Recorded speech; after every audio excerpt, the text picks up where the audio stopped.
باللہ العلی العظیم اعوذ باللہ من الشیطان الرجیم بسم اللہ الرحمن الرحیم۔ السلام علیکم ناظرین، سب سے پہلے ہمارے چینل کو سبسکرائب کریں تاکہ نئی آنے والی ویڈیو سے آپ مستفید ہو سکیں۔ آج ایک بہت ہی پیارا وظیفہ قرآن پاک کا وظیفہ ہے، قرآن پاک کی آیات ہے۔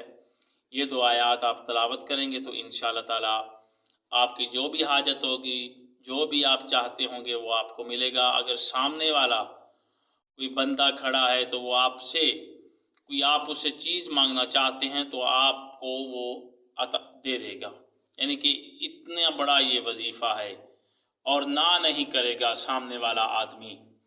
تو آیت سخریہ یہ وظیفہ ہے، آیت سخریہ قرآن پاک کی آیت ہے، سورۃ الاعراف میں ہے۔ سورۃ الاعراف کی آیت نمبر 53 اور 54، یہ 2 آیات ہیں۔ یہ آپ نے 70 مرتبہ نماز فجر